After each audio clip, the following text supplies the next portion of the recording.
Hello dear students, कैसे हो। मैं प्रेमजीत मिश्रा, मेरे यूट्यूब चैनल फिजिक्स विद प्रेम में आपका स्वागत करता हूं। सबसे पहले जिन जिन लोगों ने मेरे चैनल को सब्सक्राइब किया, thank you so much to all of you. आपके प्यारे आशीर्वाद से मेरे चैनल का जो है सब्सक्राइबर्स ग्रोथ हो रहा है, कंटेंट अच्छा लग रहा है आपको, इसलिए मैं आपका बहुत बहुत आभारी हूँ। और ऐसे आज तक मैं वादा करता हूँ कि अच्छे अच्छे कंटेंट्स लाता रहूँगा। और जिन जिन लोग मेरे चैनल में नए हैं, अब तक सब्सक्राइब नहीं किए, तो अगर आपको मेरा वीडियोस अच्छा लग रहा है तो प्लीज़ मेरे चैनल को लाइक शेयर सब्सक्राइब करें, बाजू वाले बेल आइकन को जरूर दबा दीजिए, ताकि मैं जब जब भी नए नए वीडियोज़ डालूँ आपको मेरे नोटिफिकेशन सबसे पहले मिले और कोई भी वीडियोस मिस ना हो। तो चलिए शुरू करते हैं आज के क्लास के ये टॉपिक। आज के क्लास के जो टॉपिक है, ये रेजिस्टेंस का एक पार्ट है। ये जो रेजिस्टेंस का एक पार्ट है, तो रेजिस्टेंस का ये जो पार्ट है, that is variation of resistance with temperature. मतलब टेम्परेचर, जब हम एक मेटल या कंडक्टर के टेम्परेचर को बढ़ाते हैं या घटाते हैं या फिर कोई चेंज करते हैं, तो रेजिस्टेंस कैसे क्या बढ़ता है घटता है, क्या होता है, उसका जो है हम आज पढ़ेंगे क्लास में, ये क्या चीज़ होता है। तो नॉर्मली देखते हैं क्या होता है। देखो, मैं एक नॉर्मल डायग्राम सा इधर में ड्रॉ कर देता हूँ आपको समझाने के लिए। लेट अस से इट्स ए सिलिंड्रिकल कंडक्टर, ठीक है। एक सिलिंड्रिकल कंडक्टर सा है और इसका ये एंड जो है बैटरी के साथ कनेक्टेड है, ठीक है, या फिर कोई एनर्जी सोर्स के साथ कनेक्टेड है, ठीक है। ये पॉजिटिव, ये नेगेटिव टर्मिनल, ठीक है। इसके बीच में पोटेंशियल डिफरेंस एक्वायर्ड हुआ है, ठीक है।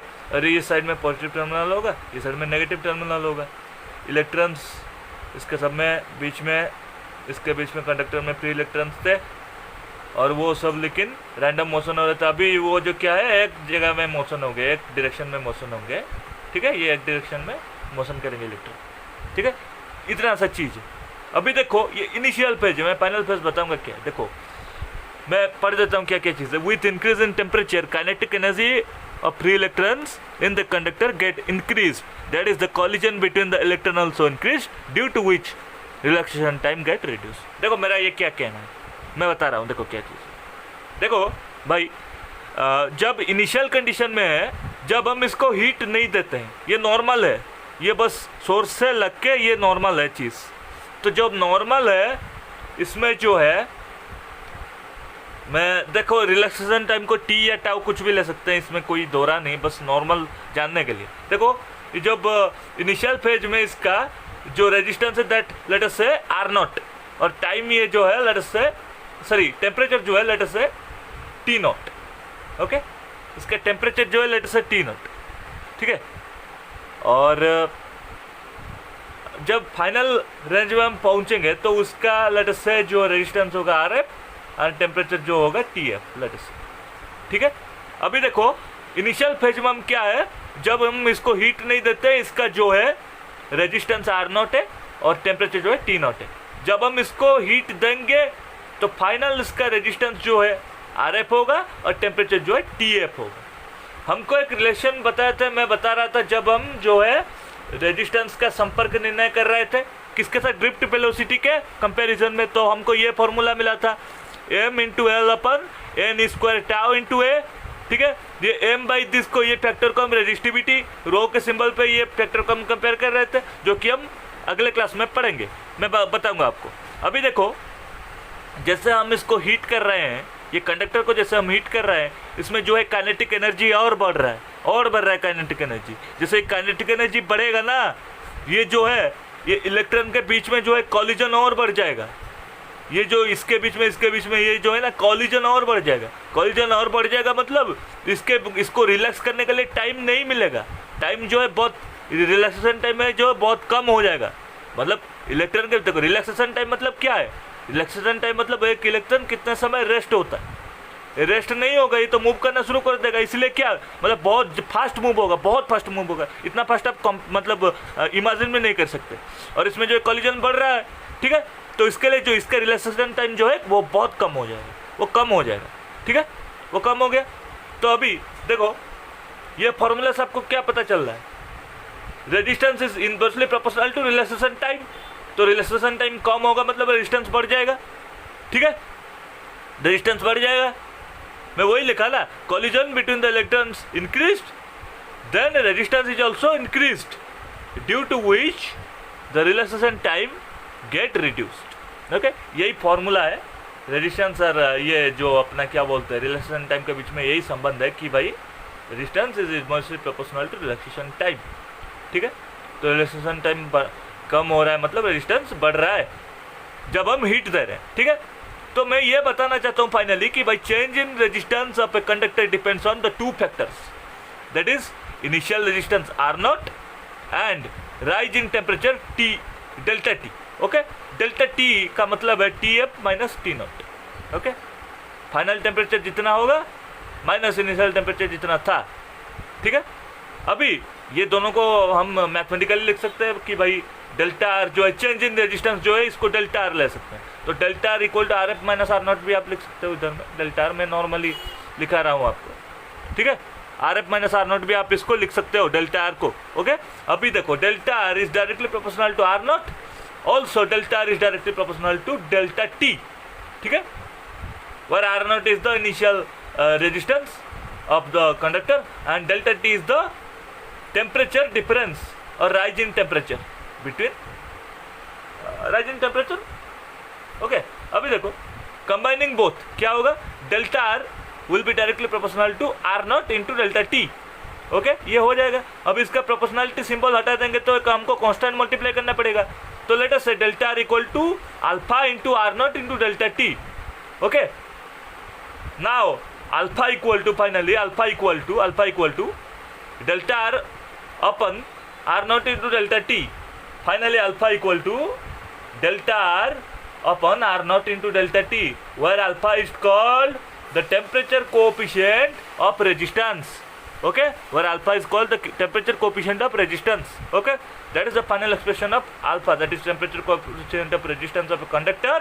okay, जब ये इनिशियल टेम्परेचर ये इसका एक्सप्रेशन बनेगा।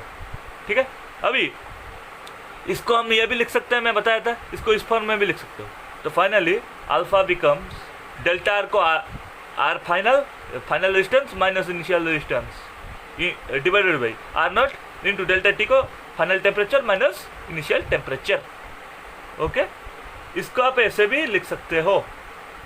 ठीक है, ये दो तरीके का आप अल्फा को रिप्रेजेंट कर सकते हो। अभी देखो इससे हम जो है आर एफ मतलब फाइनल रेजिस्टेंस फाइंड आउट करना चाहते हैं। ये हमको जो है क्या बोलते हैं न्यूमेरिकल में हमको जो है ये ज़रूरत पड़ेगा, बहुत ज़रूरत पड़ेगा न्यूमेरिकल में। जब हम न्यूमेरिकल में कुछ चीज़ निकालेंगे, मैं हालांकि न्यूमेरिकल का सेक्शन अभी कर नहीं रहा हूँ, थोड़ा सा टाइम का फैक्टर है। मैं इसको भी आगे मतलब लाता आऊँगा जब मेरा सब्सक्राइबर्स बढ़ जाएंगे, मेरा चैनल जो अच्छा ग्रोथ होना शुरू करेगा, तब मैं न्यूमेरिकल्स भी लाता आऊँगा। इस चैनल का ये जो है बहुत लंबा प्रोसेस, मैं बताऊँगा आपको कैसे क्या है। तो एनीवेज छोड़ो वो नाव। अभी देखो ये R F minus R naught एक तरफ और इसको जो है मल्टीप्लाई करके दूसरे तरफ ले जाओ। ठीक है, now R F minus R naught equal to alpha into R naught whole into T F minus T naught. Okay, अभी आर एफ माइनस तो आर एफ को एक जगह में रख दो, आर नॉट ये माइनस हो गया, राइट साइड में प्लस हो जाएगा, तो R naught plus alpha into R naught whole into T F minus T naught. Okay, whole bracket में ये सब।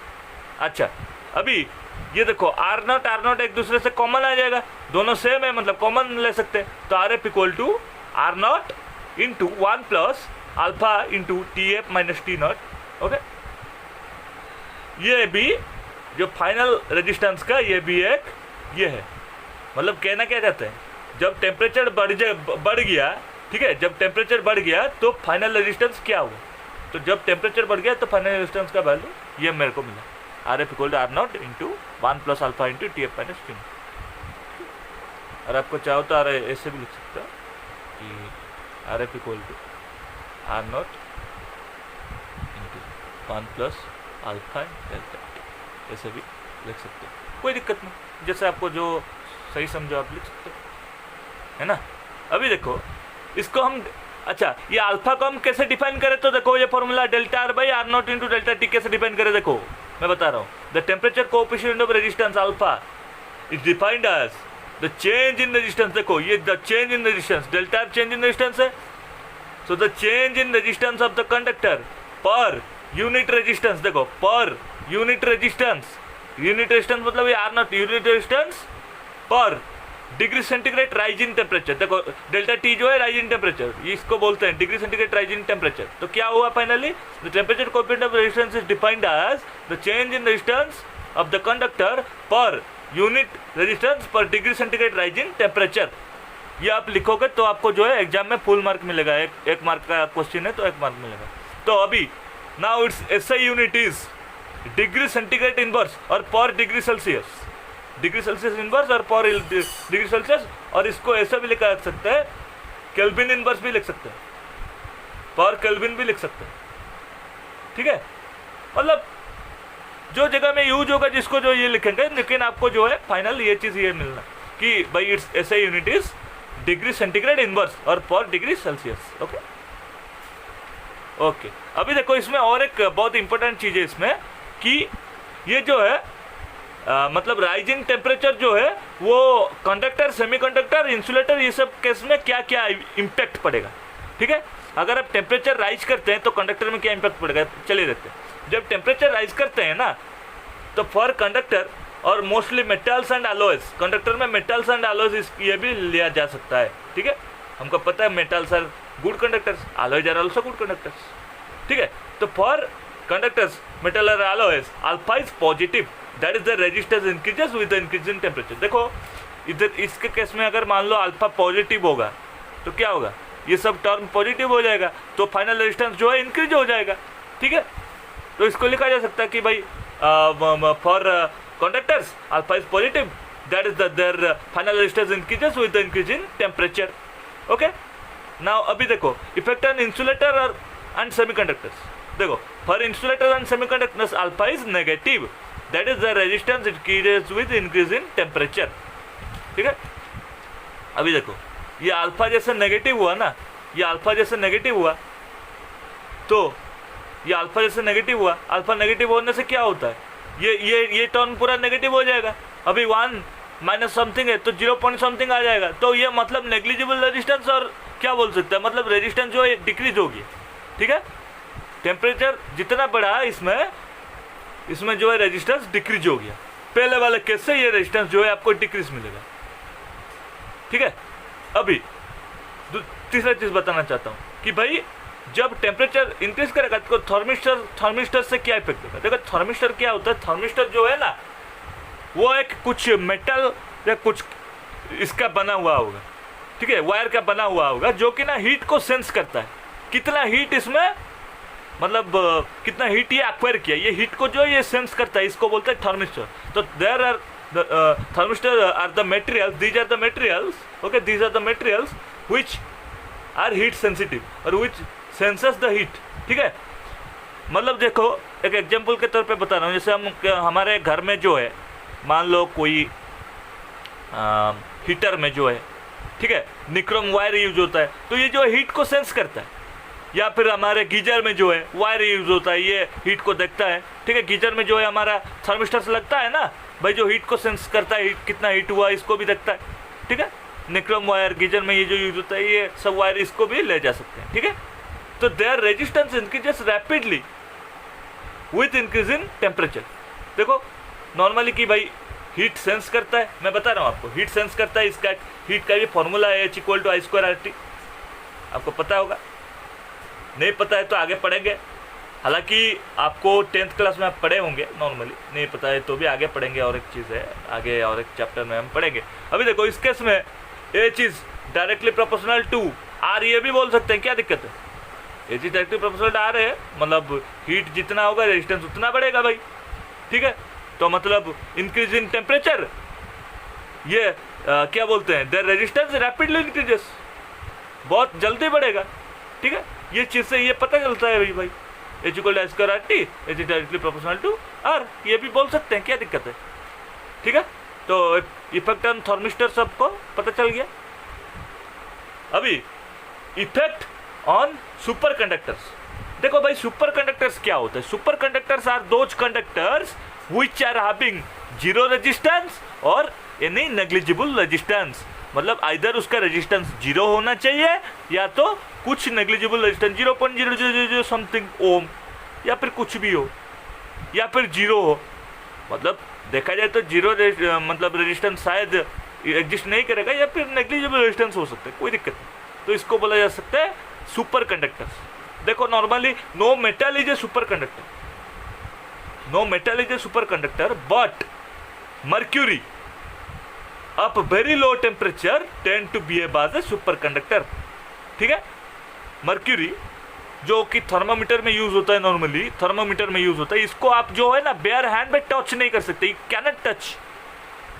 मैम आप मान लो बाउल में इसको इकट्ठा करके ले जाओ मर्क्यूरी को, वो कुछ गीला गीला सा दिखता है, ठीक है। मैंने आजमा हुआ है, मैं जब अपना क्या बोलते हैं लैबोरेटरी में मैंने देखा है मर्क्यूरी को, उसको मैं जब हम छूता है ना, हम छू नहीं सकते उसको, you can not even touch.